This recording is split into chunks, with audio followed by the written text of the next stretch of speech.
আসসালামু আলাইকুম। মানবতার ফেরিওয়ালা গোমস্তাপুর ইউএনও নিশাত আঞ্জুম অনন্যা মোহাম্মদ শাহিন চাঁপাইনবাবগঞ্জ প্রতিনিধি। বিস্তারিত জানাচ্ছি আমি আয়শাইভা।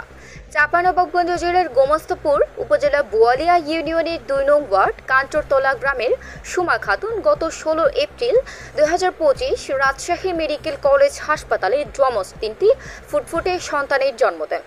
৩ সন্তানের মধ্যে ২ মেয়ে আমেনা, মোমেনা ও ছেলে মমিন। বাবা মামুন আলী দিনমজুর, যার প্রতিটি দিন কাটে রোজগার আয়ের আশায়।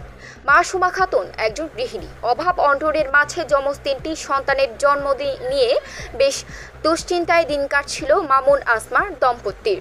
বিষয়টি উপজেলা নির্বাহী অফিসার মানবতার ফেরিওয়ালা নিশাত আঞ্জুম অরণ্যা অবহিত হলে চুপ করে না বসে থেকে রবিবার ৪ মে দুপুর ২টার দিকে তিনি দরিদ্র পরিবারের সেই ছোট ঘরে বাচ্চাগুলোকে দেখার জন্য বোয়ালিয়া ইউনিয়নের কাঞ্চলতলা গ্রামে ছুটে যান এবং কোলে তুলে নেন একে একে ৩ নবজাতককে আদর করে মায়ের মতো।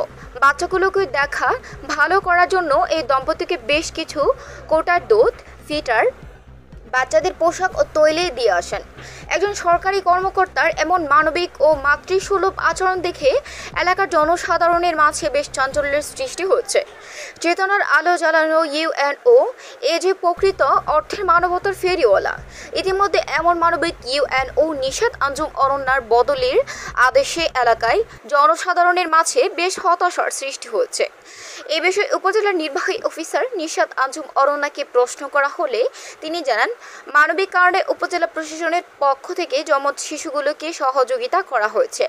বাবা দিনমজুর, অর্থনৈতিক অনটনের কারণে আগামীতে এই সহযোগিতা অব্যাহত থাকবে। বাচ্চাগুলোকে দেখভাল করার জন্য স্থানীয় স্বাস্থ্যকর্মীকে খোঁজ খবর নেওয়ার কথা বলা হয়েছে।